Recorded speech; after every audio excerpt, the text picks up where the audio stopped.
It's constant, it's inescapable, it's hard to get away from. You know, your general whistles, cat calls, tss, tss, hey, you know, that kind of stuff.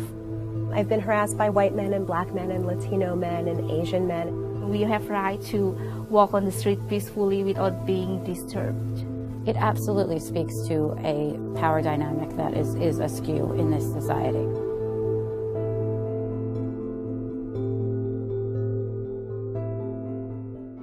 I want a diamond ring, I want some bracelets and everything. Catcalling is an all-American pastime. Hey, it's my sweetheart.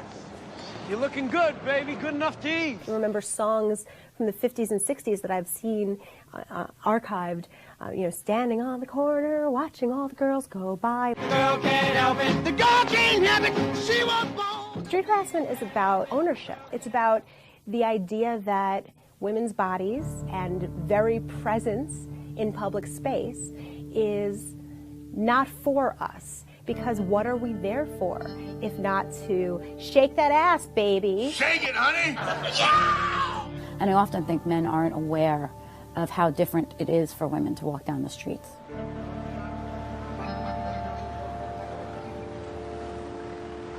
Hey, gorgeous. How you doing, sweetie?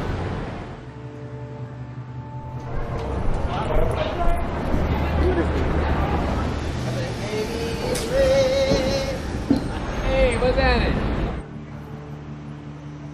I know the way I dress is kind of provocative, but it doesn't mean that I should have to deal with it. Do I think women should be judged or harassed based on what they wear? Absolutely not. To me, that's a slippery slope that leads to the argument that girls who wear short skirts are asking for it. I really admire the women that respond back on the street. Go to hell. It gets a taking back of the power in the moment. I wish more girls would come out of their shell and just tell somebody to shut the fuck up. Just do it, you'll feel way better. Street harassment is almost like a gateway drug to other more serious forms of violence. The idea that women don't control their own bodies on the street is so connected to the culture that allows women to be sexually assaulted. I've lived in Washington, D.C. now for 10 years, and I've been assaulted 3 times.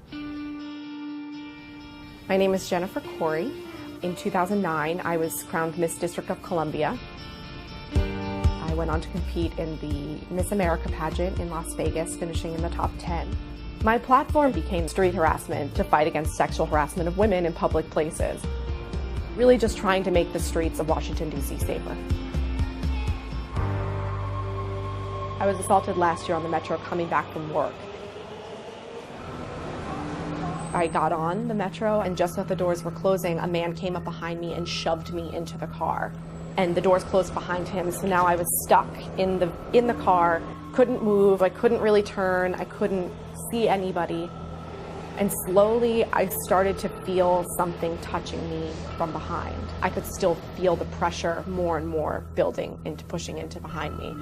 And I knew what it was. I just didn't want to admit I knew what it was. And at one point, I just started to panic, and I turned my body a little bit, and I could see that he had his hand in his pants. And I couldn't get that image out of my head, and I just started to dart my eyes around, looking, like, silently screaming for anybody to help me. So when we got to the Pentagon stop, the doors opened, and I jumped out of the car, and he followed me out. And I just stood there frozen, and we locked eyes, and he just kept walking and just gave me this deep, terrifying stare that chilled me all the way to my bone. And he went up the escalator, and I jumped back on the Metro before the doors closed. And I just immediately started crying. All I was thinking was, like, I should have known what to do. This is what I do. This is what I advocate for. This is what I tell women all the time about what to do in these situations, and I had no idea what to do.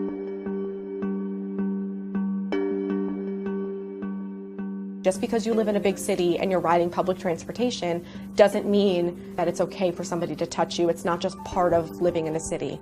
It's wrong and it's illegal. This guy just straight up grabbed my ass. He pushes me against the wall and he grabs my breast. The next thing I know, I feel a hand up my skirt. I pushed him away. I said, "What the hell do you think you're doing?" I pushed him away from me with all my force.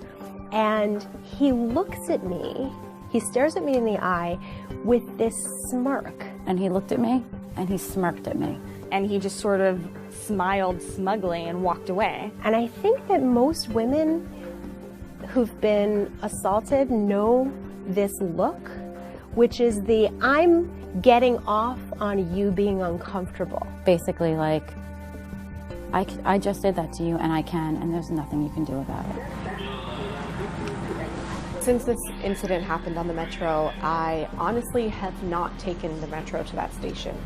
I find myself getting a lot more anxious on the Metro, being much more aware of my surroundings, and it's almost sad that I feel that burden, that the burden's on me to protect myself. It's just very unfortunate that me and so many other women have to go through their lives like that every single day.